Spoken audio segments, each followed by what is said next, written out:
Evangelio de Lucas, capítulo 13, versículo 1. Lucas, capítulo 13.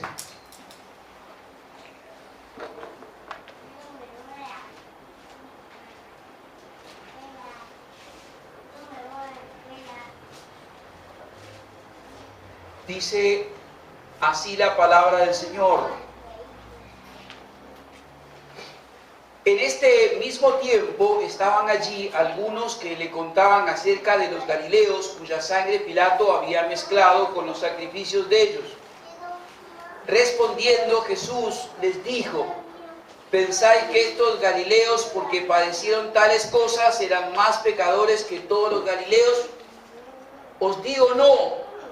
Antes, si no os arrepentís, todos pereceréis igualmente.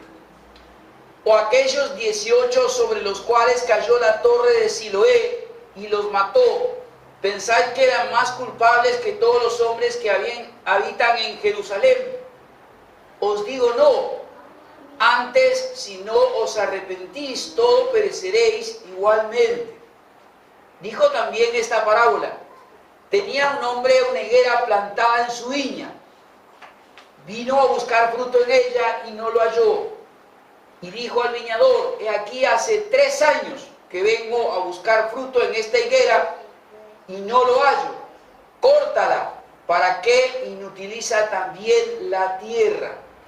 Él entonces respondiendo le dijo: Señor, déjala todavía este año hasta que yo cabe alrededor de ella y la abone. Y si diere fruto, bien, y si no, la cortarás después.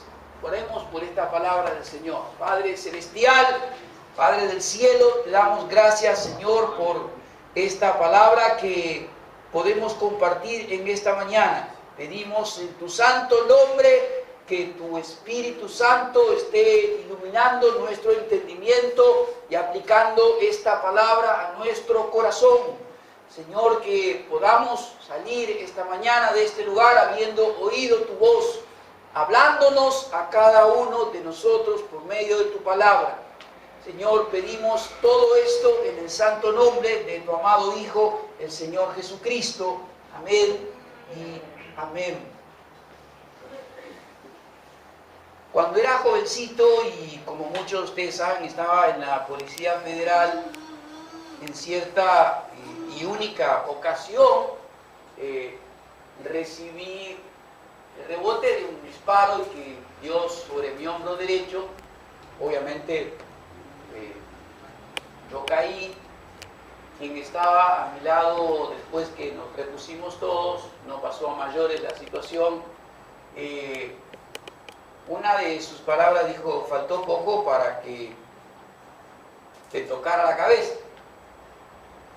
Y esto realmente hubiera sido para mí obviamente una tragedia. Creo que no estaría en este lugar aquí.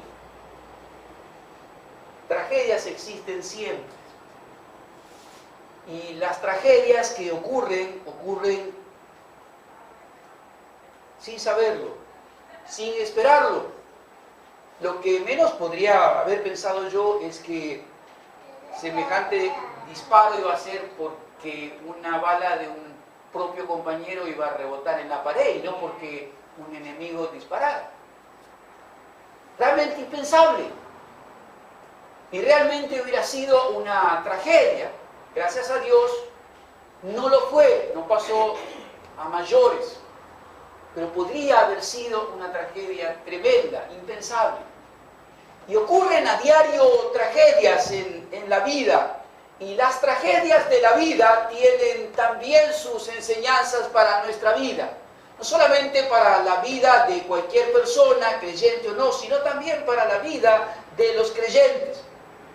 Hay en estas palabras del Señor Jesucristo 2 grandes enseñanzas acerca de las tragedias de la vida.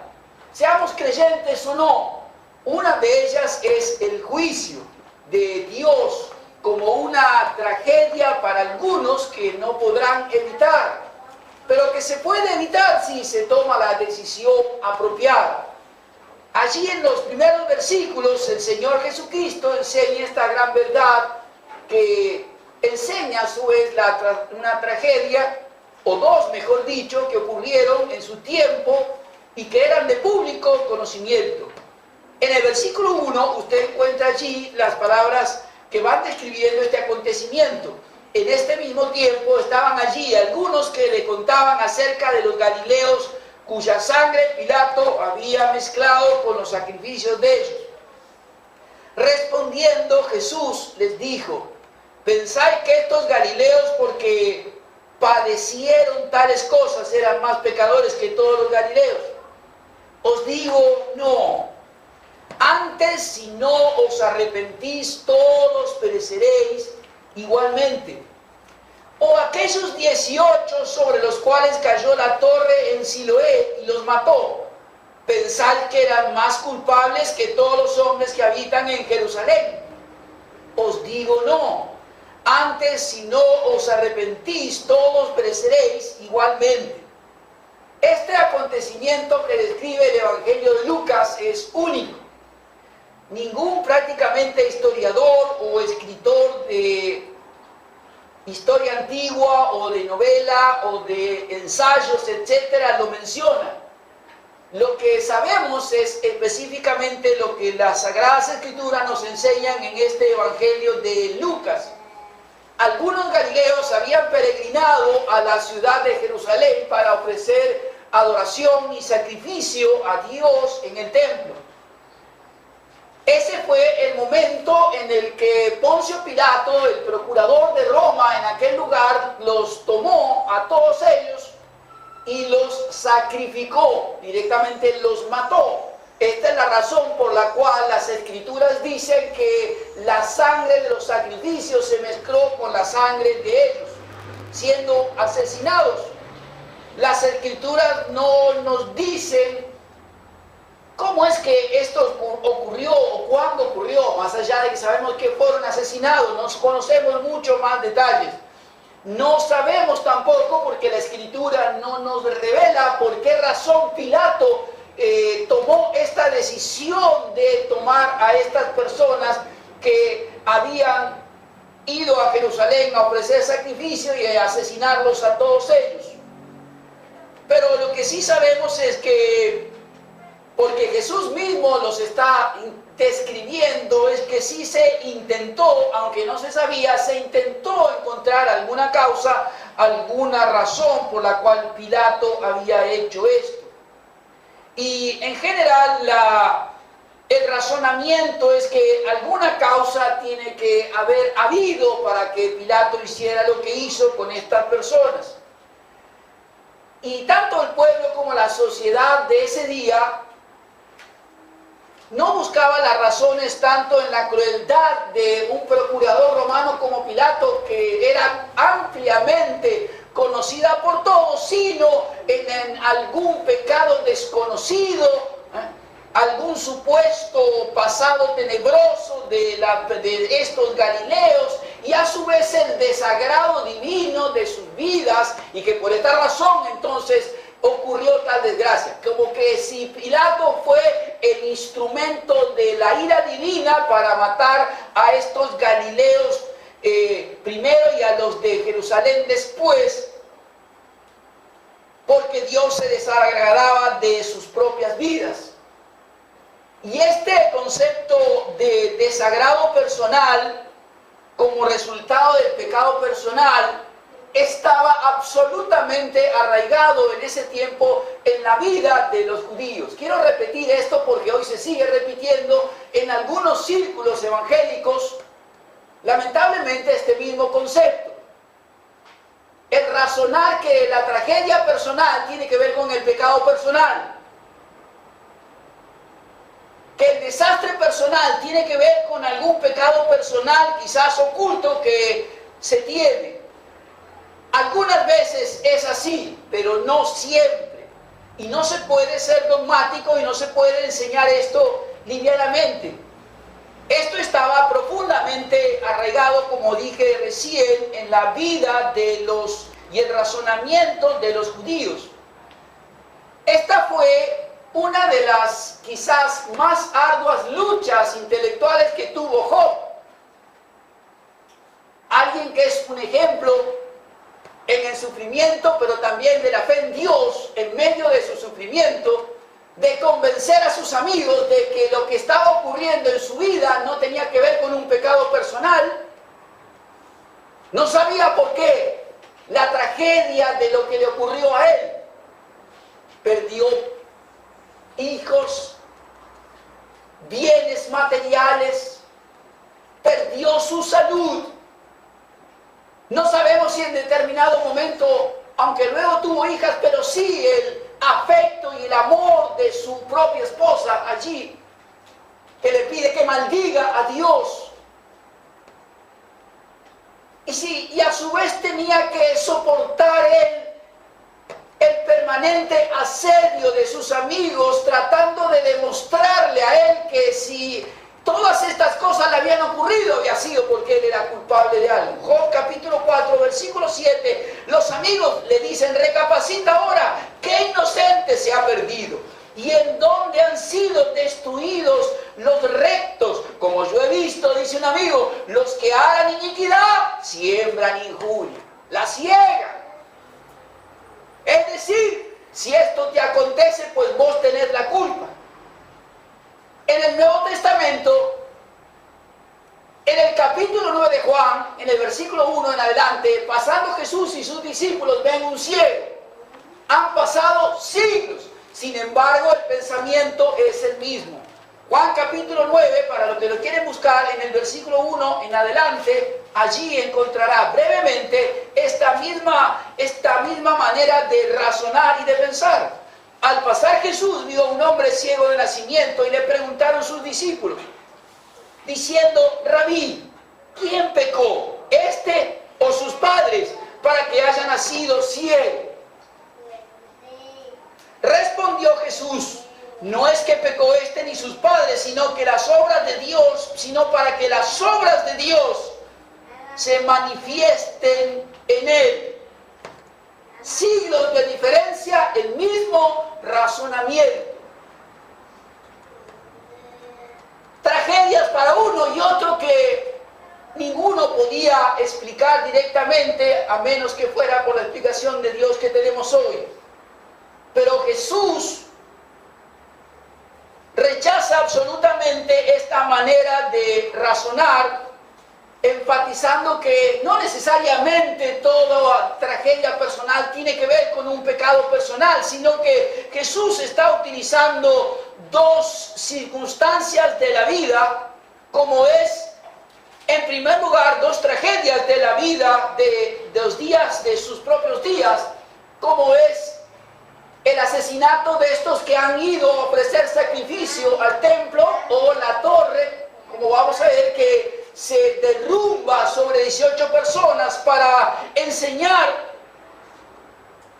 que a menos que las personas se arrepientan, todos van a perecer de la misma manera. Lo que el Señor Jesucristo aprovecha estas circunstancias, tragedias de la vida, para enseñar es que los acontecimientos que tiene la vida, que se presentan en la vida, tienen que ayudarnos a reflexionar y a pensar que si no hay una genuina conversión, una genuina vuelta al Señor Jesucristo, no habrá salvación. Ni por un momento estos judíos podían pensar que porque eran exactamente judíos y pertenecían a la raza judía, a la nación de Israel, podían vivir como vivían, podían hacer lo que querían sin convertirse a Dios. Pues si esto seguían haciendo, entonces no habría para ellos salvación. Lo que Jesús les está enseñando con esta tragedia de la vida es que hay una tragedia todavía aún mayor. Y en la de que un día, tantos unos como otros, cualquier persona, todo hombre habrá de presentarse ante el trono de Dios, ante el juicio de Dios. Y si no se arrepintieron de sus pecados y no creyeron en Dios como su Salvador, pues todos perecerían de la misma manera que estos. El versículo 2, Jesús sabe lo que la gente está pensando. Es por eso que usted encuentra allí esta manera de expresarse del Señor Jesucristo. Respondiendo Jesús le dijo, ¿pensáis que estos galileos? Nadie le habló de pensamiento a Jesús. Pero Jesús sabe lo que la gente piensa. Pilato los mató por algo.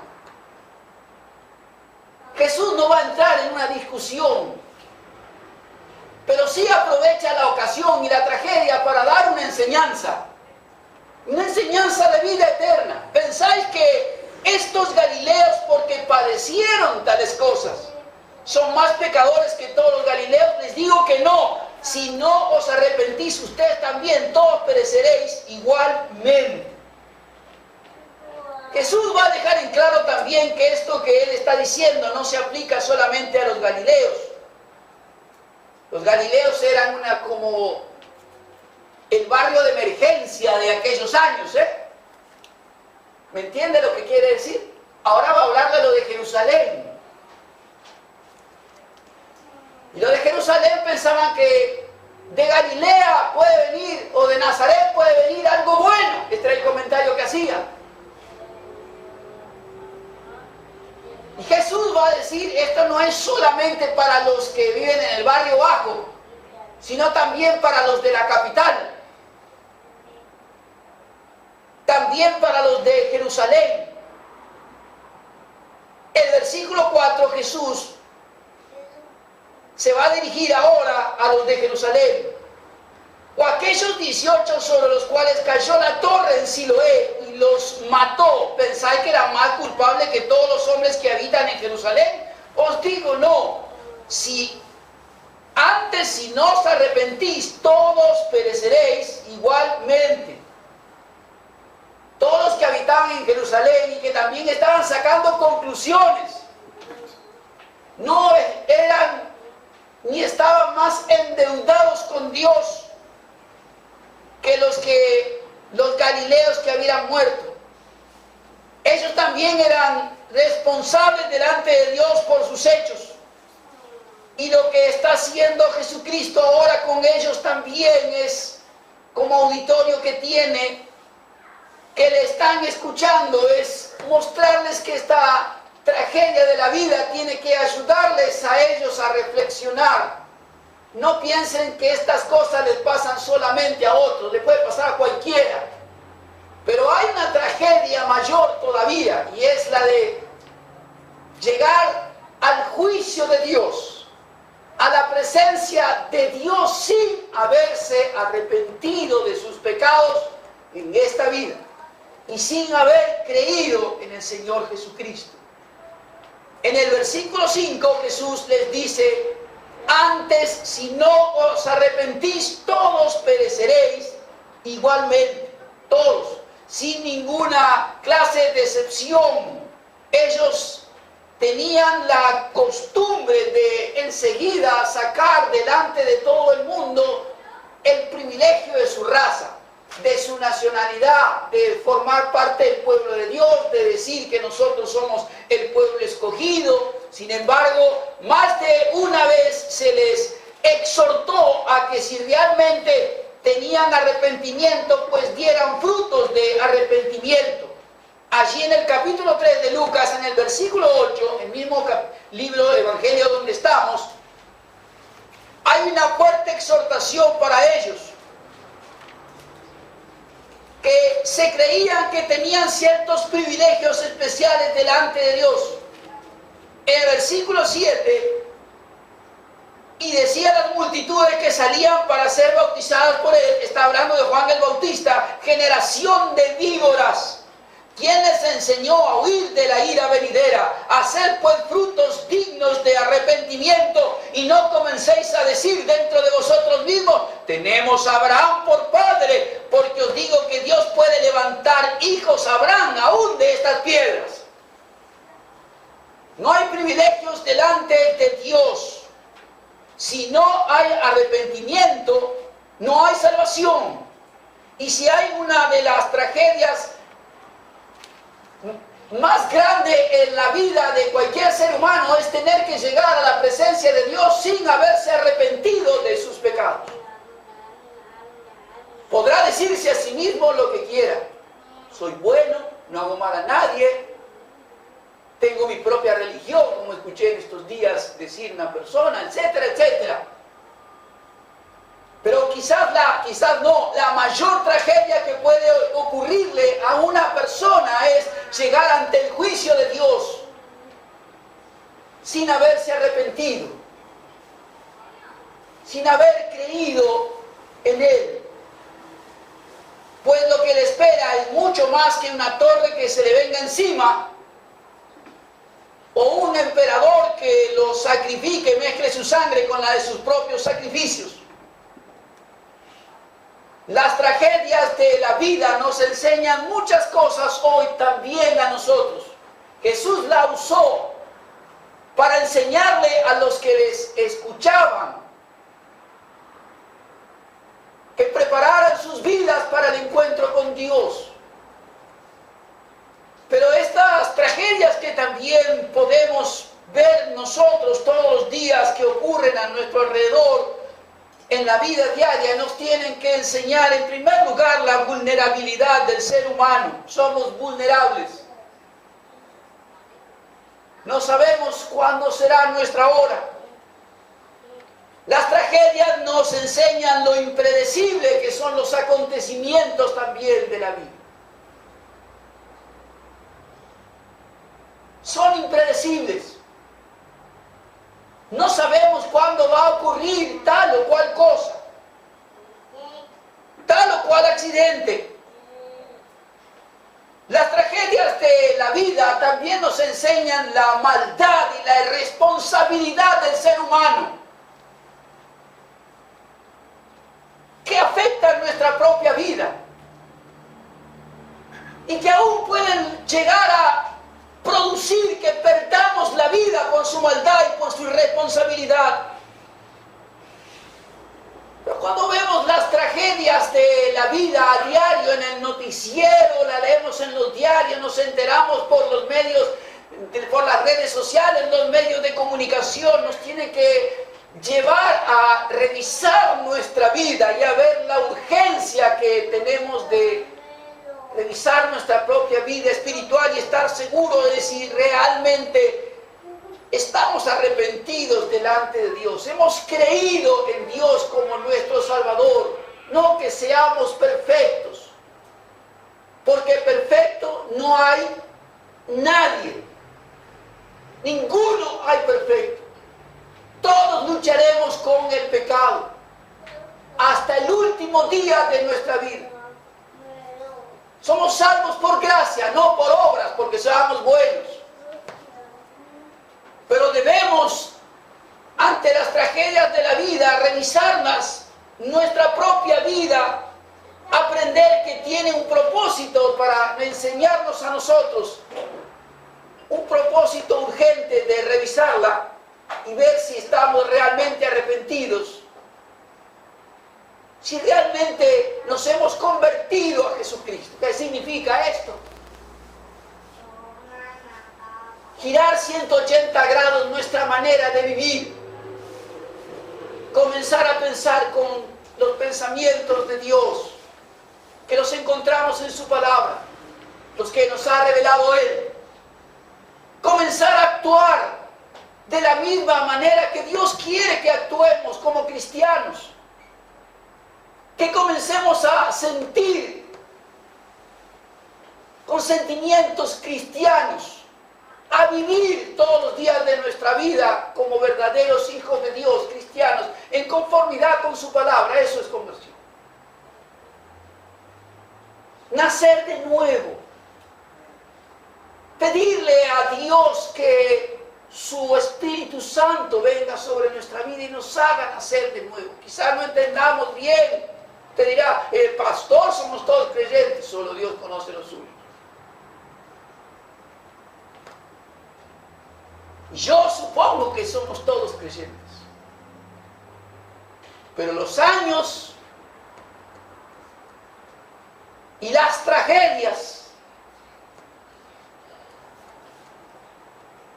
enseñan. Por tanto, todos y cada uno de nosotros debemos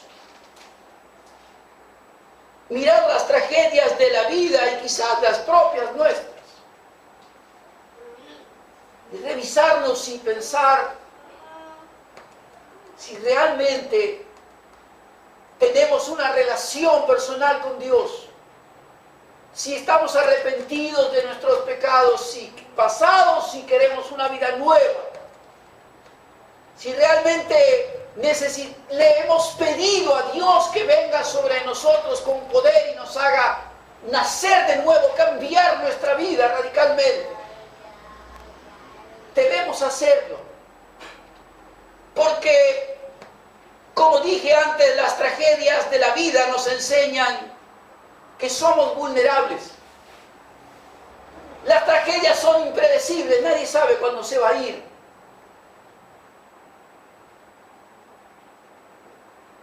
Nadie sabe cuándo la maldad y la responsabilidad de otros nos va a alcanzar.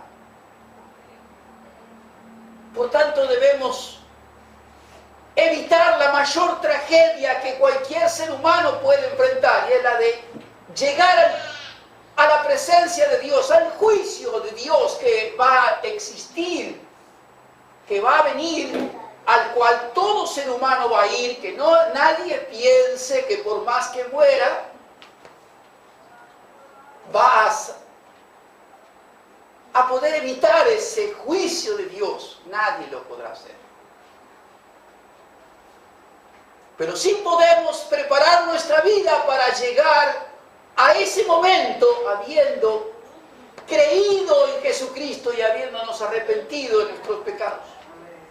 Es por eso que Jesús dice a unos y a otros: ustedes piensan que son de alguna manera mejores que los otros.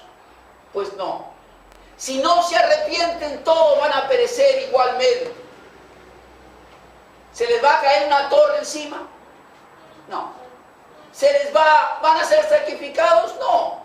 Pero van a ir a una perdición eterna delante de Dios si no tienen ninguna clase de arrepentimiento. Vimos hace pocos días por todos los medios de comunicación el recuerdo de lo que llamamos la tragedia de Once, con 51 muertos. Algunos dicen 52 porque alguna de las personas que viajaba allí estaba embarazada y también falleció el bebé que estaba en su vientre. Yo recuerdo que esa tragedia fue cerca de las 8 de la mañana, 8 menos 10. Yo llegué 10 minutos después. Iba en el tren de atrás. ¿Quién podía haber pensado lo que iba a ocurrir? Fue impredecible. Fue producto también de la maldad y de la irresponsabilidad del ser humano.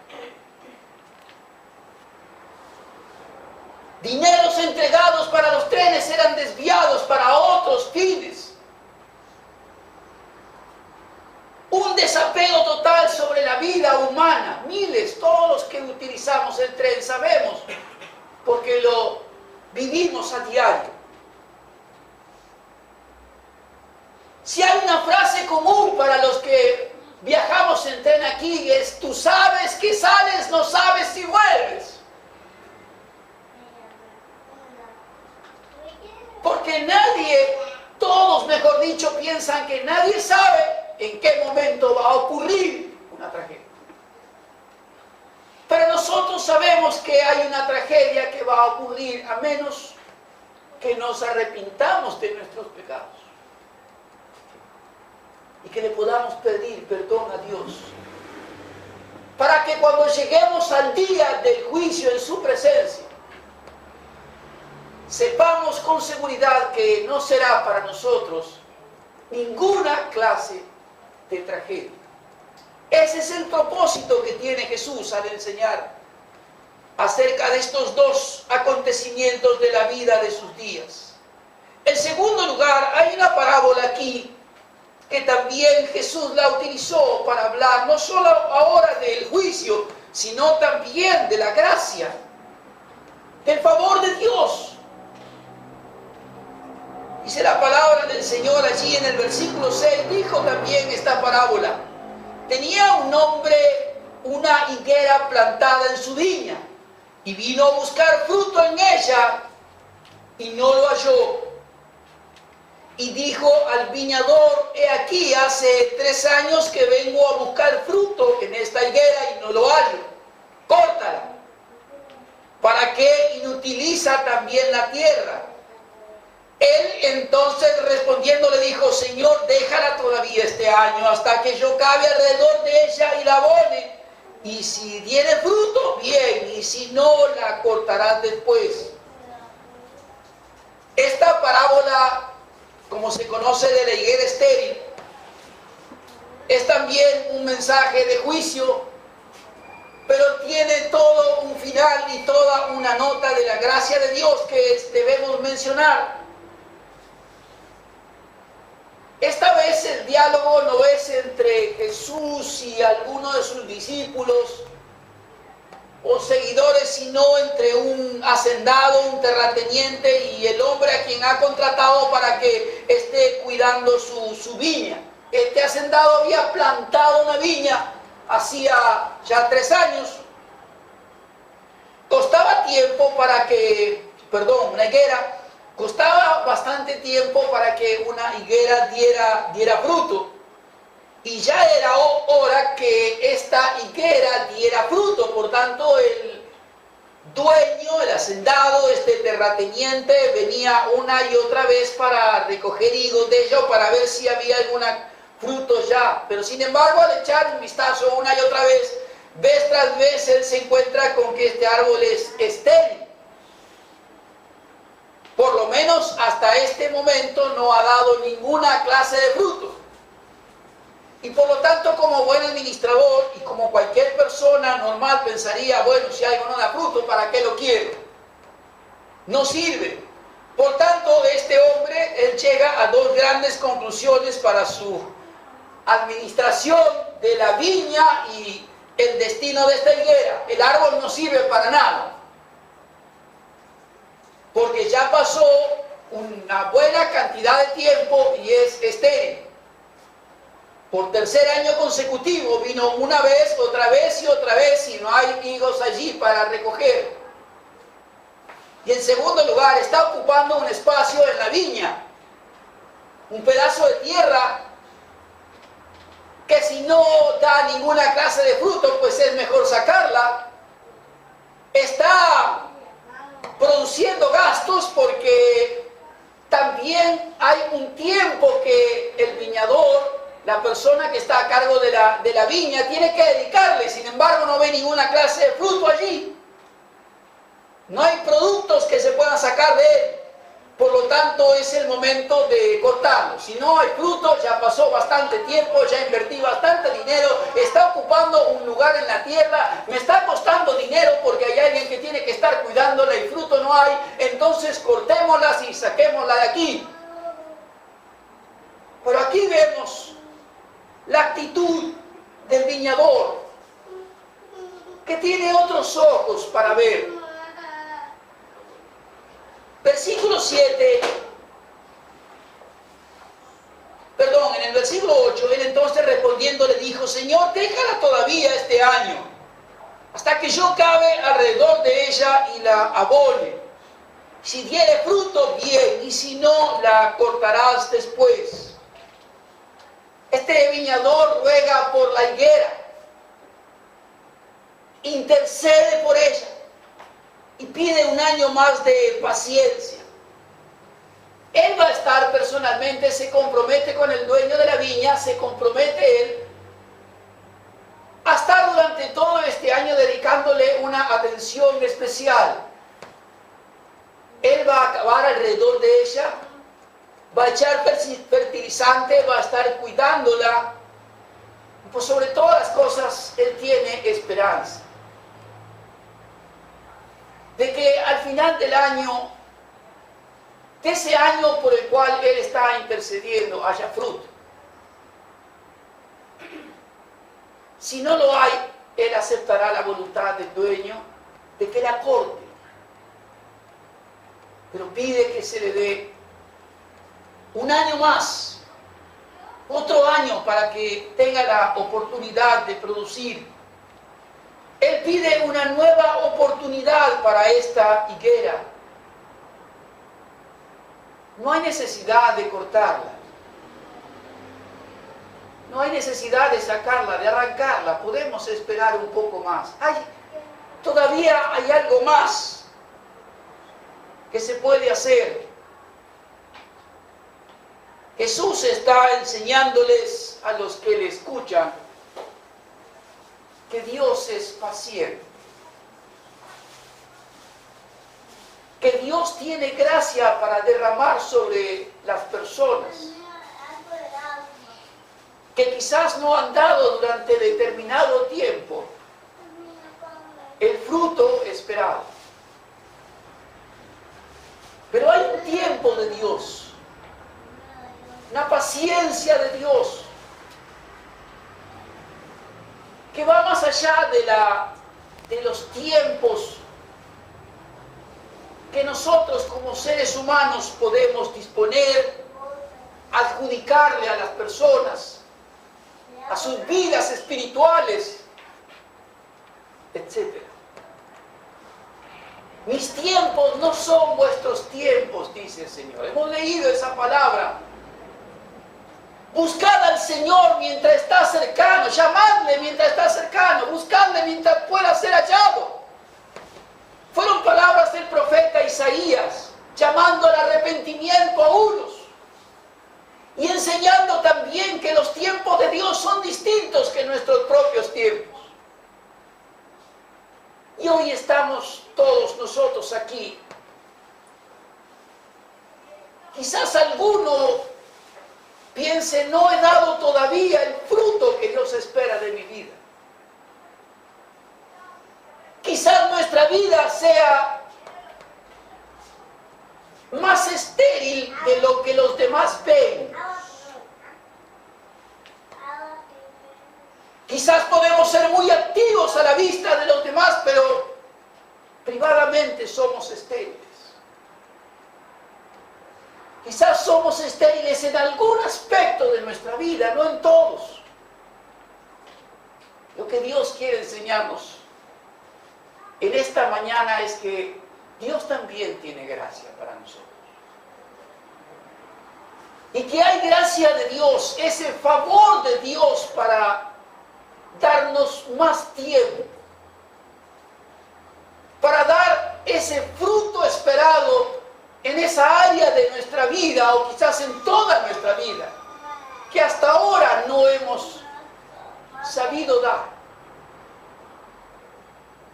Que debemos revisar nuestra vida. ¿Por qué razón soy estéril en este campo o esta área de mi vida, de mi matrimonio, de mi servicio a Dios, de mi consagración a Dios? Dios siempre nos da más tiempo. Lo que no sabemos es cuándo. Y esto es la urgencia a la que Jesús trató de enseñar a quienes le escuchan. ¿Se me pide un año más? Está bien. A los discípulos se les enseñó a caminar aún una milla más. Dios tiene un tiempo sobre el cual derrama su gracia sobre nosotros y espera el fruto en nuestra vida. Lo que nosotros no sabemos es ese tiempo, hasta cuándo será. El libro de Romanos nos enseña algo no solamente lleno de esperanza y amor de Dios, sino que a más de uno debería llamarle a la reflexión. Romanos capítulo 2, en el versículo 4, al hablar de la bondad, de la paciencia de Dios, el apóstol Pablo le escribe a quienes están recibiendo su carta o menosprecian la riqueza de su benignidad, paciencia y longanimidad, ignorando que su benignidad te guía al arrepentimiento.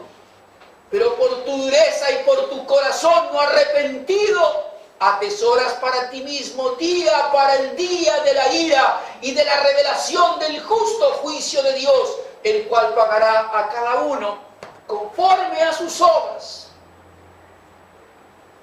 Vida eterna a los que perseverando en bien hacer buscan gloria, honra, inmortalidad, pero ira y enojo a los que son contenciosos y no obedecen a la verdad, sino que obedecen a la justicia. Una vez más, la Escritura nos enseña que la paciencia de Dios también es un instrumento de Dios para guiarnos a ese arrepentimiento que nos lleve a creer en Él, a confiar en Él como nuestro Salvador. La paciencia de Dios que nos guía, no debemos ignorar que tiene un límite. Que solo Dios conoce cuándo será ese día y ese momento. Pero para nosotros hay dos grandes verdades que debemos saber. Habrá un juicio en el cual será la mayor tragedia de nuestra vida si no llegamos a ese juicio habiendo tenido el arrepentimiento y la fe en el Señor Jesucristo. Pero también hay una gracia de Dios que nos va dando día tras día, semana tras semana, en su amor y su misericordia, la gracia y el tiempo que necesitamos para rendir, para dar ese fruto que Dios espera que nosotros podamos dar. Las tragedias de la vida son impredecibles. Somos vulnerables. Nos enseñan la irresponsabilidad y la maldad del ser humano. Pero también las tragedias de la vida fueron usadas por Jesús para llamarnos a tener un encuentro personal con Él.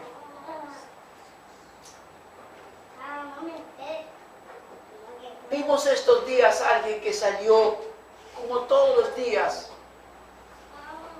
a andar en su bicicleta. Quizás a ir a trabajar. Mientras alguien alcoholizado, quizás drogado también, no solamente lo atropelló, le quitó la vida, lo llevó como una muestra en el capot de su coche durante 17 kilómetros ante el espanto de todos los que estaban viendo. Impredecible. Lamentable. No sabemos si era cristiano o no. En la tragedia de 11 también murieron hermanos nuestros. ¿Y qué vamos a pensar? ¿Tenían pecados ocultos?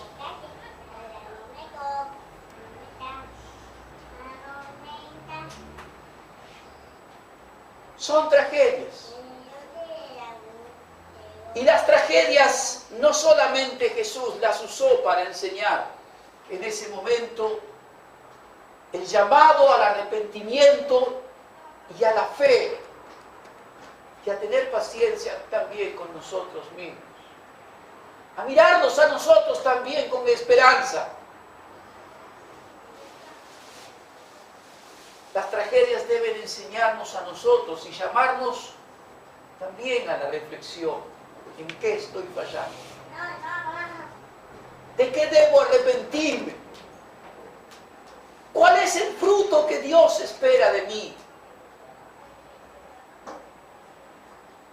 Ver que hay un Dios que está trabajando a mi alrededor con paciencia, Quizás no nos damos cuenta que hay un Dios que está acabando a nuestro alrededor. Quizás no nos hemos dado cuenta de todo el tiempo en que Dios ha venido abonando nuestra propia tierra para que demos ese fruto que Él espera. Quizás no nos hemos dado cuenta hasta el día de hoy que estamos en la paciencia y en el amor y en la gracia de Dios. Que aunque fuimos hasta ahora estériles, Dios está mostrando su amor por nosotros. No nos miremos en el espejo de nuestra propia incapacidad, sino miremosnos en la gracia de Dios. Oigamos que hay alguien que está diciendo acerca de nuestra propia vida, dale más tiempo. Dale más tiempo.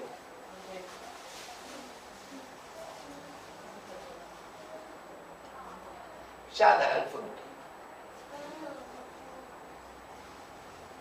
Son palabras que aprenden los pastores. Es necesario tiempo. Ese tiempo es gracia. Cuando miremos las tragedias de la vida y nuestras propias tragedias, estemos seguros de que si nos hemos arrepentido, si estamos en la gracia de Dios, no hay más tragedias para nosotros. No las hay. Estamos seguros en Él. Pero si no estamos seguros, si nuestro balance nos da negativo, pues entonces busquemos de Dios mientras pueda ser hallado.